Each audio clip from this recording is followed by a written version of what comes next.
get here early, but it took a while to park, so she hasn't gone to the bathroom or anything, but No problem. we'll figure it out. So go ahead and fill me in on the week. I think she knows the basic drill, walking around the block with the collar on. Okay. She's definitely aware when she has it on versus when she doesn't have it on. Yep. But we've used it every time. Good. Outside. Yep. You know, she'll keep tabs on me, and you know, if I do a little circle, she'll do a little circle. Okay. So I think she's doing pretty well. Okay. We're struggling a bit with the two things. She's acting up a little bit more inside. Okay. She definitely knows that the collar's Right. off, and then she like kind of goes and chews up a paper towel or whatever. Yep. And then outside, I think mostly because the snow is so nuts, like the break word. Yeah. She's still learning when it's okay to jump in the snow. Sure. And go to the bathroom, and then when. So she's more apprehensive. I think because the snow gets her so amped up, she's like very wild when we say the break word for her. Oh, sure. So when you give her permission, it's kind of like over the top. It's over the top, and then like sometimes we don't give her permission, but she thinks she has permission, so she's like, it's like, whoa. Okay. And then. So just like a clear delineation between the break word and not the break word would be good. Okay. But I think that might just be practice. Yeah. Well, today what we're going to cover is going to close that gap. Okay. Reactivity. So she hasn't had any bad reactions but we haven't had any very close encounters. Okay. With all the snow, we just haven't encountered. Yeah, it's been a rough dogs. week. There's a pretty aggressive dog behind a fence Uh-huh. on a street parallel to ours that she barked at, but I said no, and then she just kind of stopped and came along. I didn't shock her or anything. Okay. But she's definitely. I want to. We've been crossing the street and stuff as well. Okay. So in addition, Is that just because with the snow, obviously you don't have if there was no snow, you could step aside and give a gap. If there was no snow, we could step aside. Yeah, the pathway's like this. The super narrow. Yeah. Block. So we've been crossing the street, and also we have another dog, so it would just be until she's good at it. Sure. We had an off-leash dog just either way. Keep an eye here.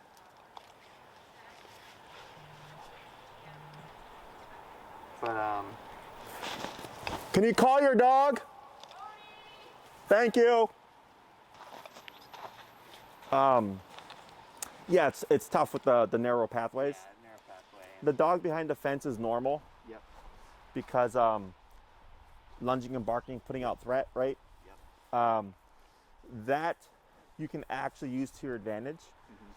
Just be mindful that your neighbor, whoever that has that dog, will be like, "What are you doing?" Right? Yeah. But it's nice because you have technically reactivity behind the fence, controlled context. Obviously they're not going to actually get to each other. Yeah. And I would actually use that. So today we're going to work on the second half of the heel. We're going to cue the word heel. And we're also going to start dabbling with the reactivity stuff. Okay? Because I think last week I said ignore it for now. Yeah. Because I didn't want to. Too much too soon. Correct. Okay. So now we're going to start kind of closing off all those gaps. So everything you said is normal. Yeah. So when it comes to the not reactivity, the overstimulation with the snow, it's normal. Like a lot of clients have dogs that are retrained or they grade on leash, and they're like, "Oh, Jesse, when it snowed, my dog is a spaz now." Yeah. If you're She's funny in there. I want her to go have fun in the snow. Correct. I just want it to be, kind of like on our terms. Exactly. So what I would do is if you're walking with her and she jumps into the snow without permission, you keep moving, and instead of saying no, jump to the remote. Okay? And if she keeps bounding in there, because you want to take into consideration that she's, in and out the snow, is you may have to raise that number. Okay? So what we're going to do today, we're going to do a quick review. Thank you, by the way. We're going to do a quick review and see where we're at with the healing exercise. And then we're going to add in the word, do a couple of body language things, and then I'll give you the information for tightening up all that other stuff. Okay. Now, I have another question that I know that you covered last time. I just don't remember the answer. Yep. So when I'm starting off, so we kind of ended last session around a 2022, I want to say, something like this. I had just started off around 20, and it seems to be working on her. Sometimes it didn't seem to have an effect, so I bumped it up to 25, 26. Yep.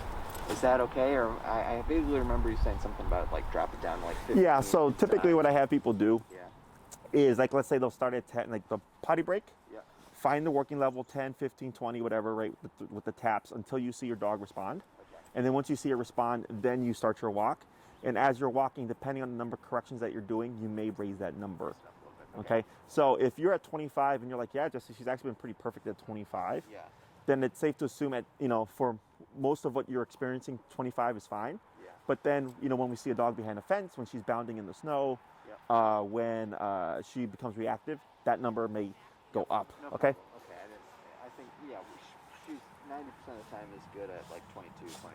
Cool. So. Yeah, and that's what we're looking for, right? Okay. So then it's just, I always tell people, just don't get married to a number because that's going to change according to the weather, according to what's going on within the context. Where are you? Are you at a new environment, so on and so forth. No worries. And that's the main thing that I see with people is they get stuck on the number. Yeah. And they're very happy that their dog's on a low number and they don't want to go higher. Yeah. And I'm like, but you have to because, there's other stuff going on. So all that sounds normal to me. Okay? Cool. So we're going to start off first with that. I'm just having you show me what you've been practicing, and then we'll take it from there, okay?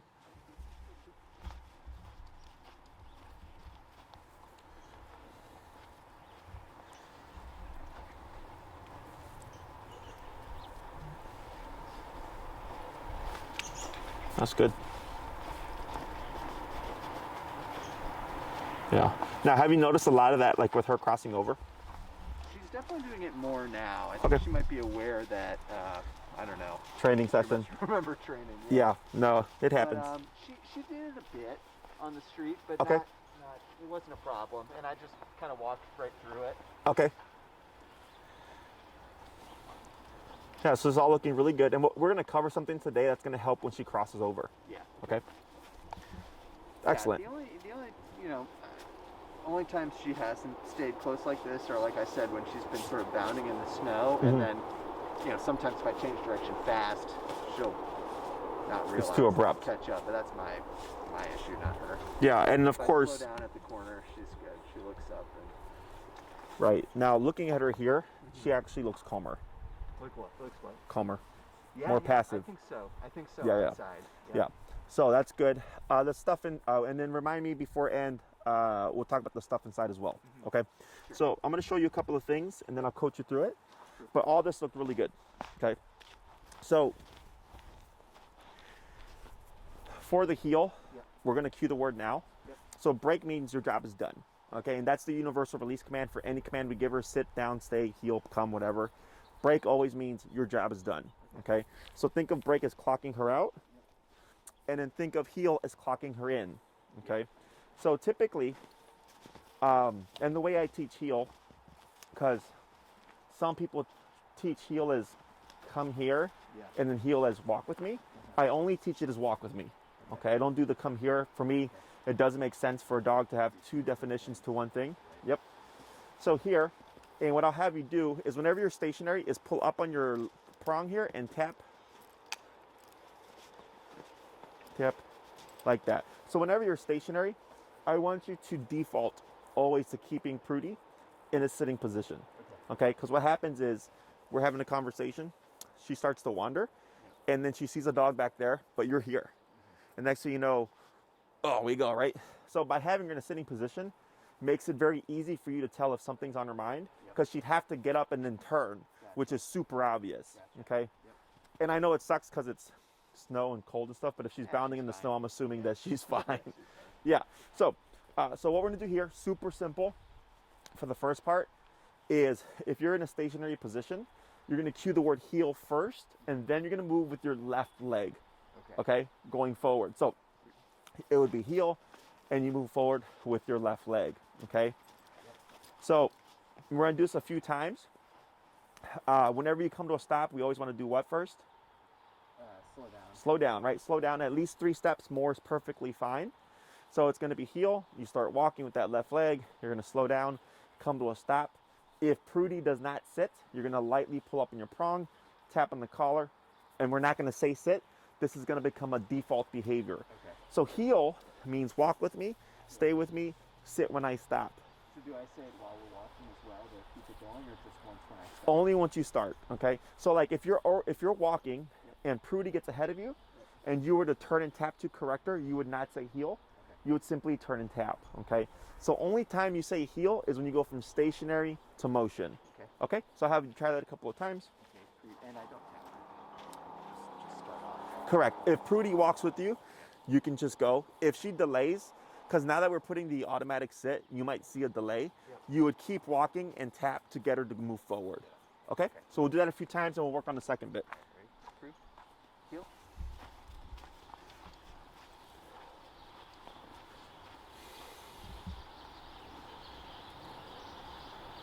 Good. Tap. Good. And then relax. Heel. Good.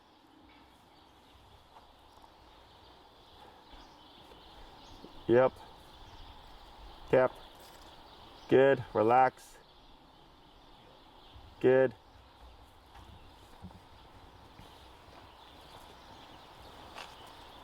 Tap. Good. What are you at right now? 22. Let's go down to 15. Yeah, that was a pretty big reaction, actually. Yeah. 10 more or what? Heel.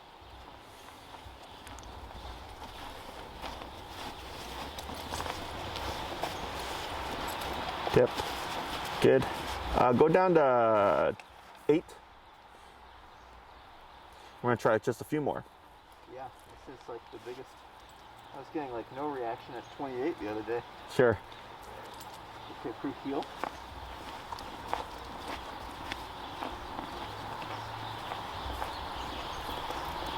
Good. Keep that arm relaxed. There you go. Like that, perfect. That's fine. And if she starts to auto sit like this, we don't need to do anything. Okay, so we want her to learn, if you put that butt down automatically, nothing happens. Right. Okay, just a couple more. Heel.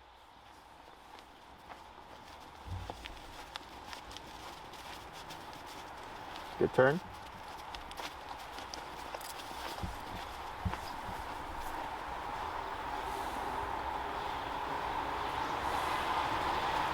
Good, and one more.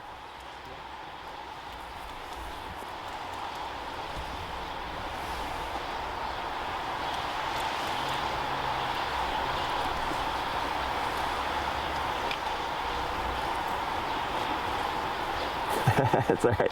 Good, go ahead and bring her a little bit closer. Heel. Good, and slow to stop. Perfect. Okay, so you see how she's curving behind you? Yeah. Because earlier that 22-ish, whatever, was too much power. So it's causing her to overcompensate. Okay, so that will go away as you work with her more. And obviously it changes, right? I'm surprised it changed so much. That's crazy, man. Yeah, you know, one is because, you know, looking at the environment, not much going on, but then also, since you're repeating a lot of stuff, it's easier to like focus on that as opposed to an actual walk. Okay, so nothing out the ordinary there. But if you ever see her going back so much like that, in response to the hit, you can go down a little bit lower, pending her behavior is, of course, doing well. Okay, so, all right, so all that looked good. So what we're doing there is simply getting your muscle memory going. Heel, left leg, conditioning for Prudy to listen for that cue. Okay, and that lets her know like now we're moving, and now you need to glue to my hip. Okay, so technically, if you don't say anything, when you come outside, Prudy can do whatever, okay? Until you cue the word heel, she is off the clock, or if you cue the word break, she would also then be off the clock, okay? When you've cued that verbal heel cue, and during that walk, while she's still in heel, should she jump in the snow, we wouldn't say heel again. We wouldn't say no or stop. We would simply keep walking in remote, raise the number if needed, until she jumps back to the leg, and we keep going. Okay, so then she goes, all right, if I try to jump in without permission, this goes off and it won't stop until I'm back in position. Okay? Yeah, so you were holding on using the remote when you did that. Yeah. Just to stop it. No, for sure. So now going forward, you can be you can address that stuff. And so what we're gonna do here is last week we covered doing pivots like this whenever Prudy got ahead of you. That will always be in effect. Okay, so like if let's say she's doing great and in 6 months she were to pass you, you'd always pivot and turn to correct her, okay? But of course, the rates of those turns should become less and less over time. So we have two main turns here. We have the crossover, which is when you're turning left, so you're crossing over Prudy, and then we have the pivot, which is essentially the 180 turn that we covered last week. But this is when Prudy is actually paying attention. There's a bit of body language involved to communicate to her what we're doing, okay? So with the crossover, before we would turn, we would of course slow down again. And we want to time it so that when you're gonna turn, you're gonna turn with your right leg. So if we're walking, this is Prudy, I would of course slow down, and when I cross over, I'm gonna do a sharp 90-degree cut with that right leg, left leg, and then cut in again with my right leg to go back the opposite way, okay? So it'd be right, left, right. We're moving, now I'm going this way. I slow down, right, left, right. Now I'm going this way, okay? So the reason why we lead with that right leg is if you lead with your left leg and Prudy's here, you're gonna trip over her, okay? So by cutting in with our right leg like this, for her, she should see it and naturally stop or turn to make way for your left leg, to then make way for your right leg to go back the opposite way, okay? And I'll coach you through it, of course. With the pivot, similar, but we're leading with the left leg, okay? So if I'm walking with Prudy, I slow down and we go left, right, left. Now we're going back the opposite way. So it's left, right, left. Now I'm going back the opposite way, okay? Now the reason for this kind of turn is because if she's paying attention, it would be unfair to just pivot, right? She's gonna obviously keep going. So by slowing down and stepping out, you should see, and I'm already seeing you, most people do this naturally, is you'll see Prudy start to curve around you and then follow your lead, okay? Because she's reading your body language. So the reason why we do two turns is because if you're walking and you need to go that way, if there's people here, you have this available, right? If there's people behind you, you have this available to you, okay? So those are the two main turns. In order for you to go back the opposite way, if you're to make a soft left and just turn left, it would just be right, and then we keep going, okay? So that one's simple. If you're going soft right, left leg, but now we just go this way, okay? So I'll coach you through it. Questions? No, I think my body might just be a little... I know, it's a little bit like dancing. Yeah. So, we're gonna start with the crossovers first because that tends to be hardest for people. Cool. And then from there we'll move to the pivots, okay? Cool. So what you'll do is you'll cue that word heel, move forward with that left leg, walk for a bit, and when you're ready, slow down, and then 90-degree cut with the right leg, then forward left leg, then cut again with the right leg, okay? Okay. Go ahead. Heel.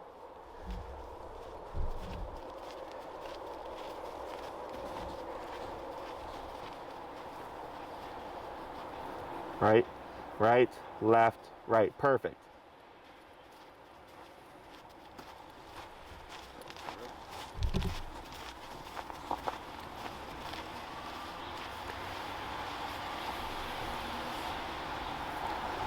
Right, left, right.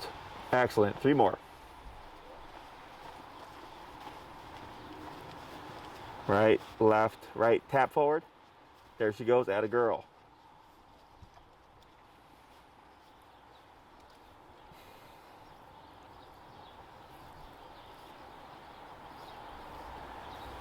Good. And 1 more.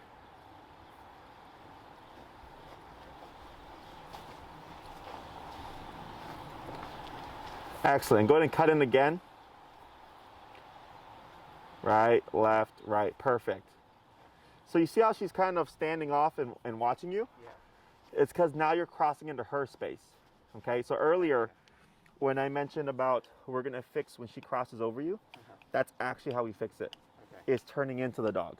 Because if you try to remote them, which some people try to do, remote tells her to come closer. So that's just going to create that problem. It's going to just feed into that, right? Because she's going to keep crossing over. Gotcha. So if you ever see her cutting into you like that, Yeah. what you would do is randomly just turn in and cut in with that right leg, okay? And you would do a complete turn. You wouldn't use your leg to bump her back. you would actually keep moving into her space until you see her back off. Okay? So now we're going to try the pivots. That's going to be the left, right, left, going to the immediate right. Okay? Okay, heel.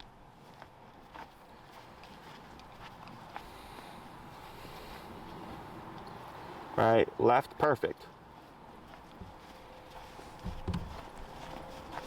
Left, right, left, excellent. 3 more.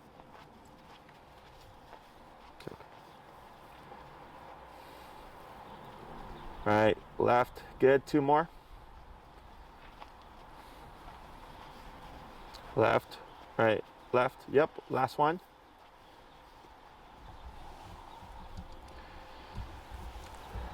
Excellent. And slow to stop. And up tap. Tap. There she goes. Atta girl. Much better. So now what we're going to do, same concepts, except you're going to go through them interchangeably. Okay? So you'll cross over when you want to cross over. You'll pivot when you want to pivot. Sure. Completely Completely random. Okay?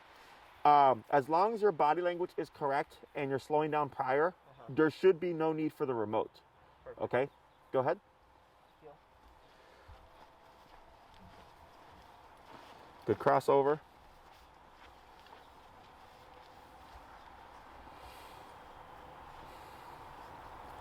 Good.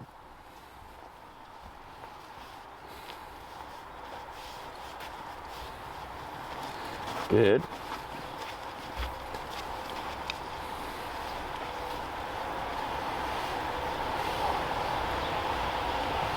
Good.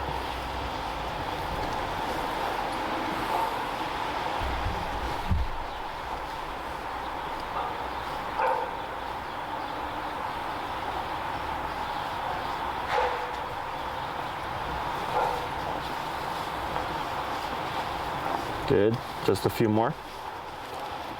Good turn.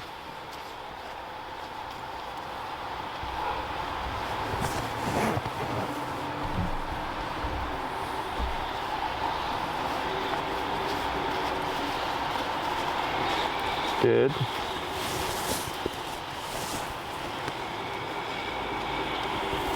Good. And come to a stop.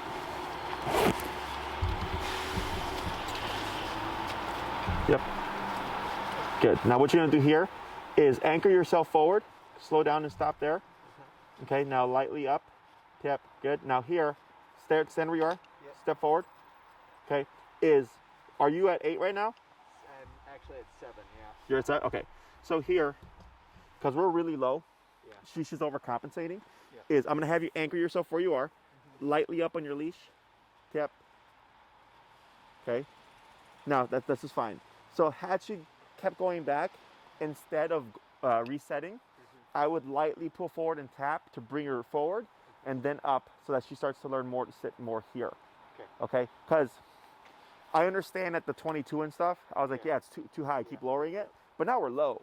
Yeah. She's just still overcompensating. So then I'm more strict. I'm like, okay, now you actually have to sit at my hip, because then you'll constantly find yourself doing this. Yeah. Okay? So that right there is heel. Okay? So last week, we worked on teaching Prudy to follow your lead. Yep. That's all we worried about, okay? Now, I'm focusing on you, okay? So heel is a 2-part thing, or exercise. It's Prudy pays attention to you, and your job is to make sure that she is paying attention and to make sure that you're communicating clearly what it is that you're doing, okay? So dogs are masters of reading body language. So that's why when talking her language, so anchor yourself. Now, lightly pull forward, tap, tap, tap, tap. Yep, keep pulling forward, tap, tap, tap. There you go, tap a little bit forward. Now up, and then they relax right there. Good.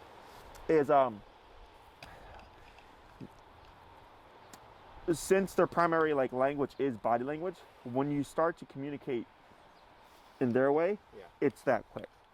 Okay, because people always like, oh, the dog's so smart. I'm like, well, it's because you're talking their language now. Right? Yeah. So here, right when you started turning with your right leg, she was pausing, she was looking at you, she was giving some space, clearing way, right? So all of that was because of how you're using those legs, okay? So here, As long as she's being mindful and as long as you're communicating Yeah. correctly, the remote only kicks in when she either is becoming reactive or overexcited, Yep. or two, if she's trying to pull ahead. Okay. Yep. So if you're doing all this correctly and she's being mindful, there really should be no need for remote. Yep. Okay. So, let's say come to springtime, things warm up and everything, and you're taking her out for more walks, and you start to notice, like, man, Prudy's not as good as she was, during training or something, most likely too low. Gotcha. So then once you kick in with that correct number or working level, and you go back to, of course, implementing your body language, everything should come right into play. Okay. So dogs don't really forget stuff. It's kind of like riding a bike, but things can get sloppy. Yeah. Okay. Yeah. Any questions about this so far? No, I think she's good on the. She seems pretty. She doesn't have too much trouble understanding that I'm about to turn. No, I think we're good so far. Good. So now, main things to remember, like the rules of the heel, is of course, if she ever passes, you will always abrupt turn tap to correct her. If that's becoming too prevalent, then we raise that number because something's off. Two, her job to pay attention, your job to make sure she's paying attention, and of course your job to make sure you're communicating correctly, right? Because you know what you're doing. You know when you're going to turn, you know when you're going to stop, you know what direction, you know what your goal is for that walk. Prudy does not, right? So you're leader, she's follower.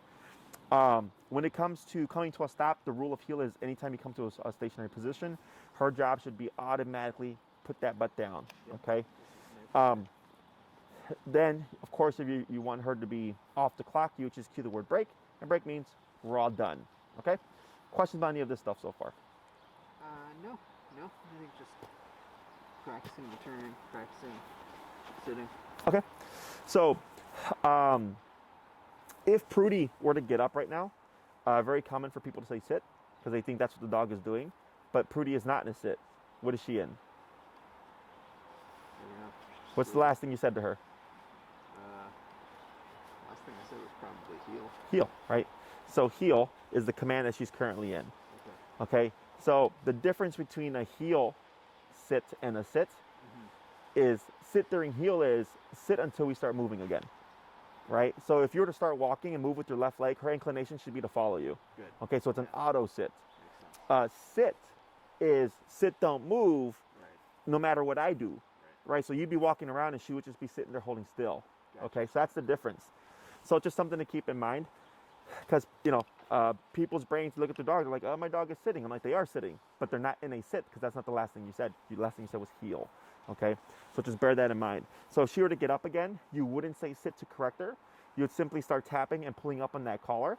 And that's telling her, hey, when we come to a stop, your job is to keep that butt down until I issue the word heel, or I tell you the word break, or I give you some other command to do instead. Okay, so the new command always overrides the old command.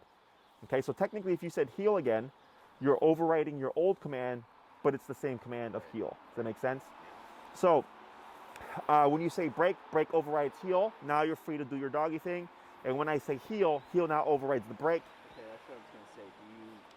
How do you break the break? Just cue the word heel. So you cue the word heel and start walking and tap to bring her to your left side. Only when she's on the left side.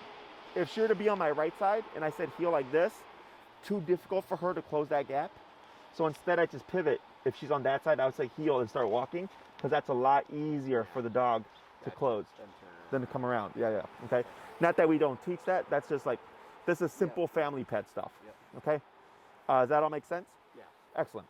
So now, this lady coming? When it comes to reactivity stuff,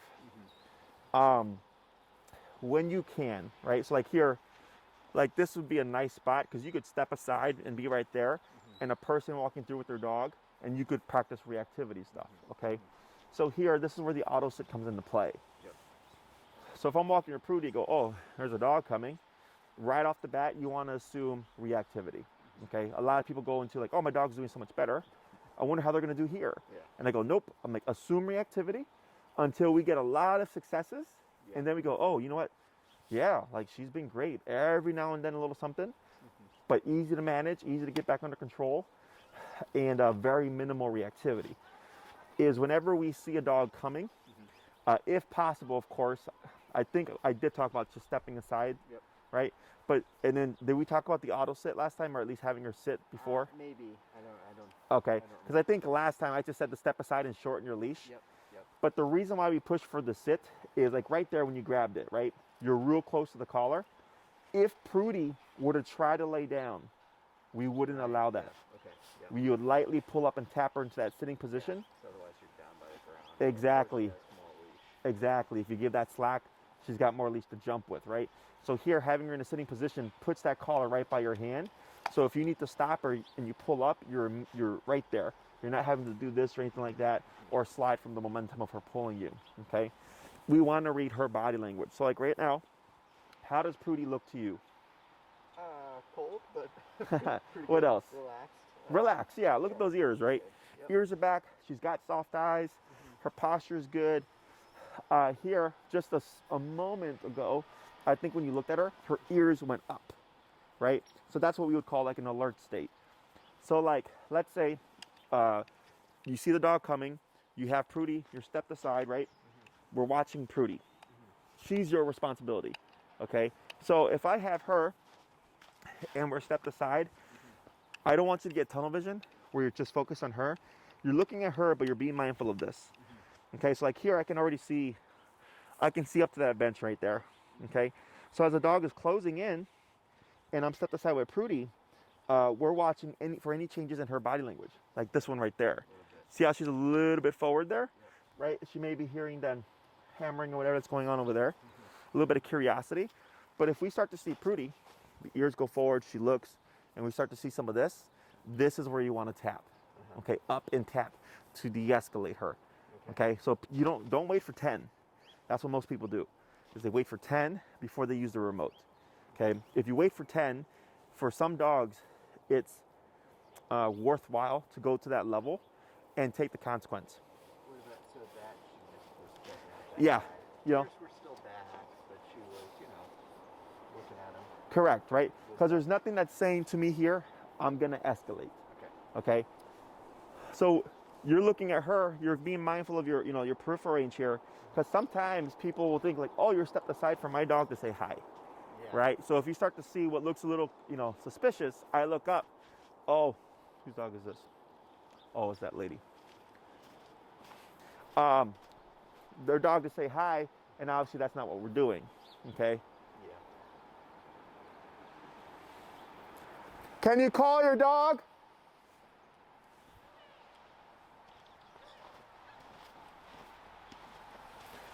And if you ever need to say something, please say something.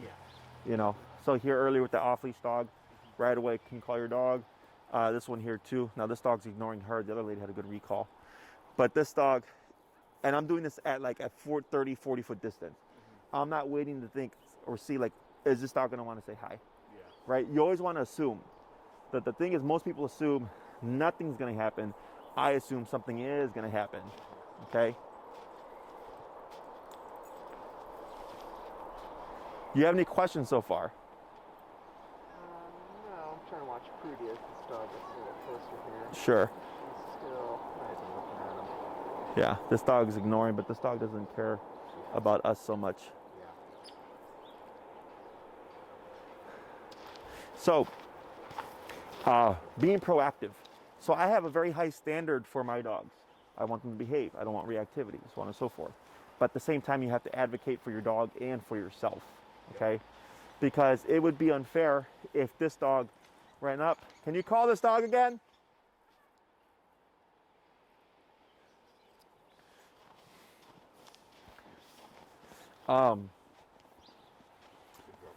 To allow a dog into her personal space and expect her to not do anything, right? Yeah. So a lot of people are like, oh, but my dog is friendly. And I get that, right?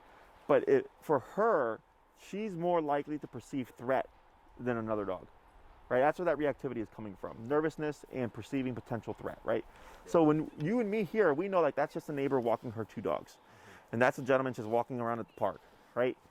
And for her though, you are your own territory. Anything outside of your own little territory, to her, is suspicious.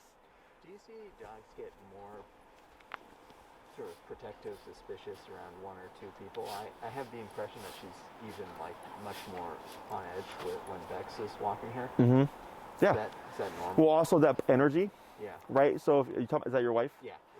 So like, let's say Rebecca's walking Prudy, and maybe she's a little bit nervous with handling her because of her size and you know whatever, confidence levels and stuff. Prudy can see that, and she can feel it as well, right? Because a lot of times when people walk their dog and they're like this, right? And I see that, you see that, you're like, oh, you know, you must be anticipating something, right? Yeah. So the dog looks at them, and they're like, oh, if you're worried, then I'm worried. And there always has to be dominant energy. Dominant energy simply means in control.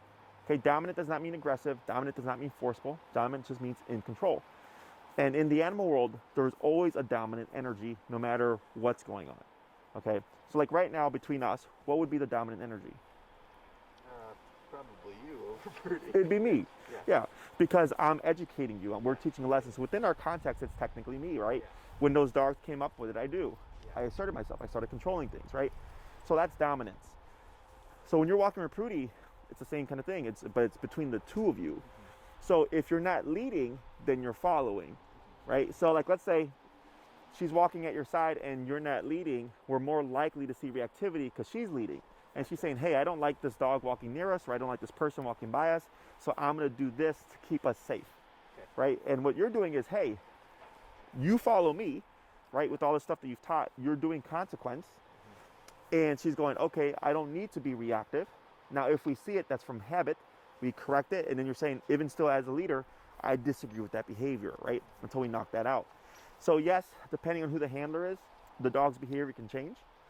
So if it were to be you, your wife, and Prudy, and you're asserting yourself, there technically shouldn't be any issues, right? Because you're still leading that group. Let's say it's you and then your child and Prudy. She might get a little heightened, right? Because now she's like, hey, we have a baby I need to protect, right? So then you might have to assert yourself a bit more before she learns, like, oh, if I'm with dad, it doesn't matter who we're with, he's in charge. But that's why it doesn't always just carry over to every other person because of energy, or if they're willing to go to the extent needed to stop the behavior, because that's a part of dominance, you know? So for dogs, they regulate themselves. They regulate the world themselves. Whereas for us, we have laws and we have cops that we would call, right? You wouldn't just like go and beat up someone. You're like, call the police because, you know, let them take care of this. But if you needed to, or if I needed to, I would get physical to protect my life, right? Because the cops aren't there. But that's how we view the world. Does that make sense? But for dogs, it's them. She's like, hey, it's kill or be killed in our world. We don't know about cops. We don't know about laws, right? So does that all make sense? Questions about any of this stuff so far? No, I think it's going to take some practice. So basically, you know, if dog were to come down here, take her to the side, sit her down, keep an eye on her. If I need to say something, of course, if they're off leash or whatever, and something. But really, I'm just, you know, proactively, if she's starting to look aggressive, tapping. I can start to turn this up if she's not reacting. Correct. You know, always up. Straight up on here, if she gets out of the sit. Or even if she's, you know, even if she's still sitting but looking intently. Yes, you know. intently, right? So like, let's say she's staring at a dog, right? And you're tapping and you see this happening, but she's still staring. It's not high enough, right? Gotcha. So even though her... Sort of break her. Yes, right? You have to break that mental, that lock on, right? So, because people will think like, well, the dog's just staring. I shouldn't need to go higher. I'm like, no, you absolutely do, because we have to break that stare, because that stare will escalate, right? Especially, and the window is like this. If you're setting with Prudy and you go like this is typically most dogs' thresholds. Is once a dog crosses within this kind of perimeter here, that's where we expect the escalation. Okay, this and then this one is always the hardest because it's directly in their path, right? So wherever her head, if she's looking like this, you can assume it's this. Okay, is let's say all this is good, and then here we have a moment of reactivity. I would say, okay, you know, I get it because it's right there. We know this is her threshold. Okay, we also have to factor in the dog's energy. Is the dog lunging and barking? Is it pulling towards Prudy? You know, all sorts of stuff, because that's also a factor. So if you get the opportunity to practice this, I suggest that you do so now, okay? Because we have to start experimenting, going, where is Prudy at in terms of her behavior? The dog behind the fence, you know where the dog is. as you're walking by, you can walk and shorten your leash, and also step like this if the dog is here to give space, okay, to kind of show that you still are controlling. But her behavior, if she becomes reactive, it's technically normal, but you can also disagree with it, right? So it's like if someone were to start yelling at you and threatening you, right? Like we feel threatened and then we go into defense mode, right? But for her, she's more likely to lunge and bark. Whereas for us, we know we can, call the cops, go into avoidance, we can yell right back. We have a lot more options, okay? For her, because she's on a leash, we're removing flight response. You can't run away from this. So that just really leaves fight response. So that's why she's gonna be more likely to trigger into reactivity back, okay? And if you did that context and you're tapping and you're going up and then you land on 52 before she stops, what's nice is that it's controlled context and allows you to practice and figure out what may I need one day to stop her reactivity. Does that make sense? Yeah. So you can use that. You go back and forth until you get Prudy to ignore. I don't need her to be, she's not going to like it, right? But to like walk by the dog and just like not care about it. And I go, oh, 52. So the next time if I see a dog on the sidewalk, I'm going to go, well, the fence, it was 52, so I'm going to go to 50. Okay? You're just building off of what you've learned. Other questions? No, sounds good. So I think that was the main thing that we wanted to get out of this. I think when we do see these dogs, if we can't cross or whatever, how should we be handling when we need to pass them, or if we just want to practice passing them? Correct. Yeah. Now, I know we teach heel on the left. I don't want you to get locked into that. Obedience is black and white. Life is not. So if you're walking with Prudy and we see someone coming and she's on the left side, you can always bring her to the right, okay? And it's best, it's easier to stop reactivity when you're stationary than when you're moving. Okay, so just keep that in mind.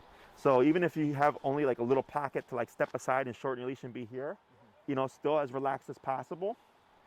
And then letting this pass before moving forward, this would be a lot easier than trying to force it with her here and actually walking past whatever that stimulus is. And if we have a dog behind, so there's a dog that's super reactive to walk over, we can train with that guy. If we have a dog that she's excited about, she's wagging, she wants to go greet him at the fence, that's like, good energy, but still could be something that, Sure. like more Sure. stuff like this.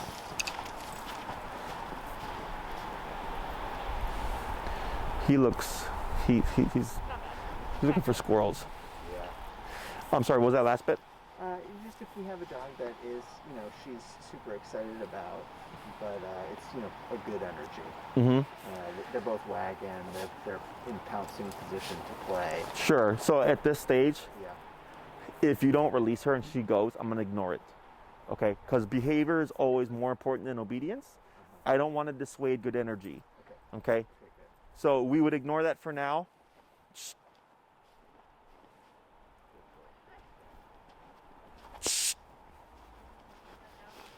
Do you mind? We're doing some training. Whose dog is this? Oh, okay. Oh, it's over there. I see it. So here, we're going to look at Prudy. Yep. Oh, there, she looked at me. So what I did there was I do the Caesar hiss, if you're familiar with Caesar Milan, and I moved into the dog, okay? So when the dog was coming in, it's just curious. So I just moved in and I gave a hiss to break that kind of a lock on. And by putting on presence, I'm putting on confrontation. So then when I backed off, when the dog backed off, then they moved forward again. I moved in again, and I kept moving in, and I saw the dog do this. So then I saw the dog backpedal, I took off pressure, and the dog deflected, okay? It's hard, especially when they're charging at you. I've had off-leash dogs like full speed running at us. I'll educate you on that someday. But here, you could technically do that with Prudy. So what you would do is you would just tuck her back, right? Don't be tense. And you would move in and assert yourself. You can even do a loud hey and a stomp and project as you move in. The moment you see the dog deflect, you stop and you can wait. And then once they're out of sight or whatever, you can then relax. I never turn my back to an approaching dog, because as soon as you turn your back, they're going to assume that you're either giving up or you're fleeing, and they're going to pursue you even harder. Okay? So like, let's say I backed off and the dog came in again. I would come in, hey, again, right? So you're just confronting, and dogs, most animals don't want trouble. Yep. So once they start to, here, tap, tap, right there, tap, tap, tap, yep, keep bumping, tap, tap, right there, see what she does? Okay, so we're gonna stand there, good.